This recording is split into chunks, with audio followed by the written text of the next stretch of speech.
તો આપણે જણાવી દઈએ સ્થાનિક સ્વરાજ્ય ચૂંટણીને લઈને 2026ને લઈને અત્યારે હાલ તાળમાર તૈયારીઓ ચાલી રહી છે। આ વચ્ચે જ અમારા સંવાદદાતા પહોંચી ગયા છે અનેક વિસ્તારોની અંદર। તમામ લોકો સાથે આપણે અત્યારે વાત કરીશું કે અત્યારે હાલ માહોલ શું ચાલી રહ્યો છે અને જનતાઓનો શું આક્રોશ છે અને તે કઈ રીતે મત આપવા માંગે છે અને તેમનો પણ પ્રતિક્રિયા શું છે, તે તમામ વિષય ઉપર અત્યારે આપણે જાણીશું।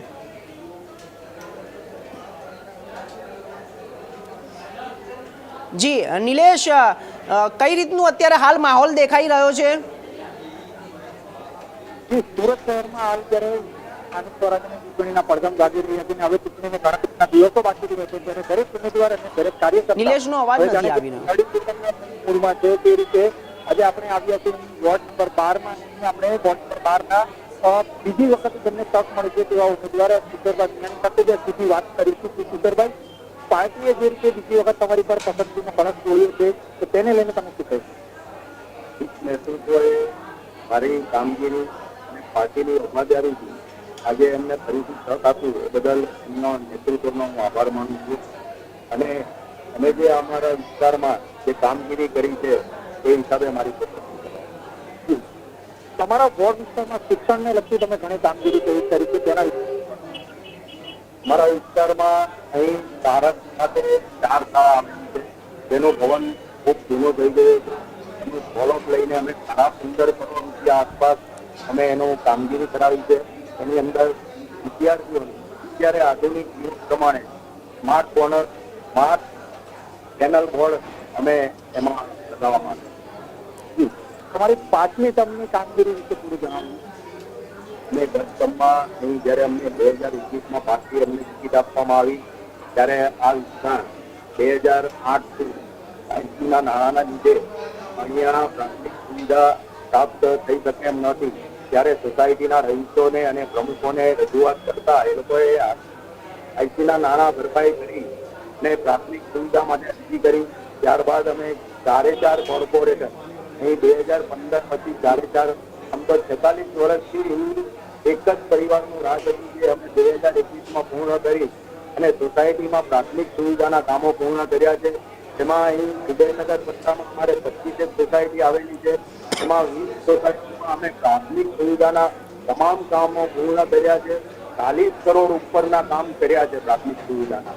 અને અહીં શિક્ષણને લગતા 2 શાળા બનાવવામાં આવી છે। એક હોળી બંગલા ખાતે જે 5.5 કરોડના ખર્ચે કરવામાં આવી છે અને અહીંયા ભારતની શાળા 15 કરોડના ખર્ચે કરવામાં આવી। પછી હરિઓમ ખાતે અમારો વિસ્તાર કોટ વિસ્તાર જેવો છે જે આ 40 વર્ષ જૂનો છે, એટલે અહીં ઓપન પ્લોટ નહોતા અને એક અમારી પાસે 400 વારનો પ્લોટ હતો, તેમાં બાળકો માટે આંગણવાડી, બાળકો માટે પ્લેગ્રાઉન્ડ બનાવવાનું કાર્ય। જો તમે આ ચૂંટણી જીતી જાઓ તો આ જીત પછીની તમારી આગળની રણનીતિ શું રહેશે? તમારા વિસ્તારમાં તમારી કામગીરી વિશે થોડું જણાવ્યું। આમ તો ઉદયનગર પટ્ટામાં આવું છું, જવાબદારી આખા ઓછી હોય, પણ જે ઉદયનગર જે અમારે બાકી રહી ગયેલા કામો છે એ પૂર્ણ કરવાની અમે બાંહેધરી આપીએ છીએ। અને સિટી એરિયામાં પણ અમારા ધારાસભ્ય જૂની ગ્રાન્ટમાંથી હાલમાં હૈદરપુરા, હરિપુરા ખાતે સિટી રોડ પણ બની રહ્યા છે અને જે બાકી રહી ગયા એ આગામી પ્રાથમિક સુવિધાના કામો અમે પૂર્ણ। તો આપણે ઉમેદવાર કિશોરભાઈ મીનાની સાથે વાતચીત કરી ત્યારે હવે આપણે તેમના કાર્યકર્તાઓ પાસેથી જાણીશું કે તેમની કામગીરી કઈ રીતની છે અને કાર્યકર્તાઓનો ઉત્સાહ કેવો છે તેના વિશે આપણે થોડું જાણવાનો પ્રયાસ કરીશું કે જે તમારા વોર્ડમાં જે કિશોરભાઈને આ બીજી વખત તક મળી છે અને તેમની કામગીરી વિશે તમે શું કહેવા માંગો? અમારા વોર્ડની અંદર અમારા ઉમેદવાર જેમણે 5 વર્ષની અંદર ખૂબ જ સારા કાર્યો કર્યા, દરેક નાના મોટા પ્રશ્નોનું ભાષાને દરેક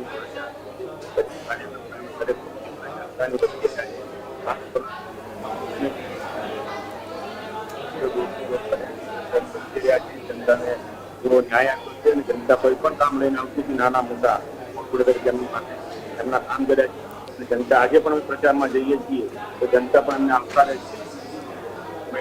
આવા જ ઉમેદવાર બોલતા હતા જે તમે 5 વર્ષ કામ કર્યા છે આવા જ કામ કરતા રહો, એટલે તેમને આવકાર પણ અમને સારો મળી ગયો છે। અમને વિશ્વાસ છે કે બહુ જંગી રીતથી અમારા ઉમેદવાર ભવિષ્યમાં તમે કેવી કામગીરીની અપેક્ષા રાખી રહ્યા છો તમારા ઉમેદવાર? અમારા ઉમેદવાર પાસે ભવિષ્યમાં બહુ સારી રીતે જીતે અને જીત્યા પછી પણ જે 5 વર્ષમાં અમે જે કામ કર્યા છે વિકાસના, જનતાના જે કામ કર્યા છે, સોસાયટીઓના જે કામ કર્યા છે હજી આના કરતા પણ જે કંઈ બાકી રહી ગયેલા નાના મોટા જે પ્રશ્નો છે, નાના મોટા કામ એ 5 વર્ષની અંદર બીજા 5 વર્ષ એમને આપ્યા છે, 5 વર્ષની અંદર પૂરા થાય.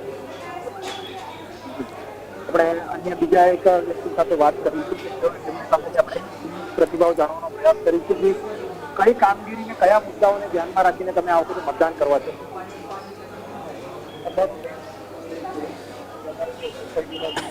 જે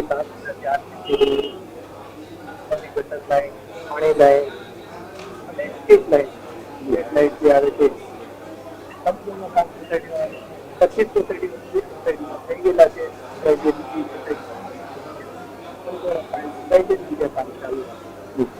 તમારા ઉમેદવાર પાસેથી તમે ભવિષ્યમાં બીજી શું અપેક્ષાઓ રાખો છો, કેવી કામગીરીની અપેક્ષાઓ રાખો છો કે જેને લઈને તમે હજુ પણ એમને આગળ જીતાડવાનો તમે પ્રયાસ કરી રહ્યા છો, કેવી કઈ કામગીરીની તમે અપેક્ષા રાખો?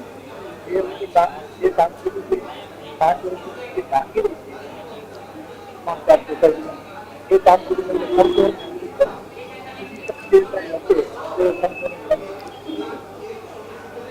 તો આપણે આ વોર્ડ નંબર 12 માં આપણે સ્થાનિકો પાસેથી તેમજ ઉમેદવાર સાથે પ્રયાસ કરીએ. નિલેશ, મારો અવાજ આવે છે આપને?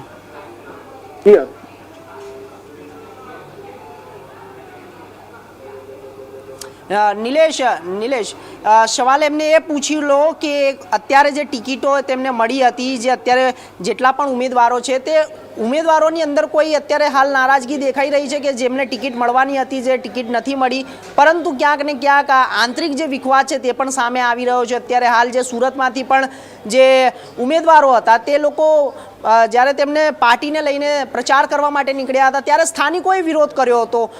તેમના ઉપર શું પ્રતિક્રિયા છે લોકોની તે પણ જાણવાની પ્રયાસ કરો આપ. બિલકુલ જાણીશું કે જે રીતે અત્યારે આ ટિકિટ વહેંચણીમાં ક્યાંક ને ક્યાંક થોડોક મતભેદ કે નારાજગી જોવા મળી હતી, તેના વિશે તમે શું કહેવા માંગશો? પાર્ટીમાં બધા જ કાર્યકર્તા ટિકિટના દાવેદાર હોય છે. ત્યારે ટિકિટ ડિક્લેર થઈ જાય છે પછી ખાલી કમળ ઉપર જ ધ્યાન આપવામાં આવે છે, કોઈ નારાજગી નથી. તમે જયારે પ્રચાર પ્રસારમાં આજે કેટલીક સોસાયટીઓમાં નીકળ્યા છો તો ત્યાં તમને કોઈ વિરોધનો સામનો કરવો પડ્યો કે કેમ? તમારે કોઈ પણ જગ્યાએ તમારે કોઈને બી કોઈ પણ સોસાયટીમાં જાણી લેવાનું, 1% પણ વિરોધ દેખાયો નથી. અમે બીજી પાર્ટીઓનું જોયું છે કે એ લોકોને શું જવાબ મળી રહ્યા છે. તમને પણ સોશિયલ મીડિયા દ્વારા તમને મેસેજ મળતા છે. તમારા ઉમેદવારનો વિરોધ તો શું, પણ અમે જયારે જઈએ છીએ પ્રચારમાં સોસાયટીઓમાં, શેરીઓમાં, મોહલ્લામાં, ત્યારે પબ્લિક અને સોસાયટીના આગેવાનો એમ કહે છે તમારે અહીંયા આવવાની જરૂર નથી, તમે જે 5 વર્ષ કામ કર્યા છે તમારા કામ બોલે છે, તમે નહીં આવતા, તમે બીજે પ્રચાર કરજો, અહીંયા અમે સોસાયટી અને અમારી જનતા તમારી સાથે છે, કોઈ જ જરૂર નથી. તો બધી વિરોધનો સવાલ જ ક્યાં આવે? જી નિલેશ, અત્યારે જે પ્રમાણે જે મહિલા ઉમેદવારોને લઈને કોઈ અત્યારે હાલ સામે આવી રહ્યું છે પ્રતિક્રિયા, કારણ કે જે અનામત બિલ હતું તે ભાજપ સરકાર કે અત્યારે જે વર્તમાન સરકાર છે તે પાસ નથી કરાવી શકી લોકસભાની અંદર, તે પ્રત્યે તેમનામાં કોઈ અત્યારે હાલ રોષ જોવા મળી રહ્યો છે. તેના ઉપર શું લોકોની પ્રતિક્રિયા છે? ખાસ કરીને મહિલાઓમાં શું અત્યારે હાલ નીકળીને સામે આવી રહ્યું છે તેવા પણ અત્યારે હાલ પ્રશ્નો સામે આવી રહ્યા છે. નિલેશ, મહિલા અનામત બિલ જે હાલ લોકસભામાં પાસ નથી થયું તેના વિશે તમે શું કહેવા માંગશો? તો મહિલાઓની પ્રતિક્રિયા વિશે અમારા નરેન્દ્રભાઈ મોદી સાહેબનું વિઝન હતું કે નારી શક્તિને મહત્વ મળે દેશમાં અને રાજ્યમાં, પણ વિરોધ પક્ષ છે તે રીતે નારી શક્તિની વિરુદ્ધમાં મતદાન કરીને નારી શક્તિને જે દબાવવાનું કામ કર્યું છે એ ખૂબ જ ખરાબ છે.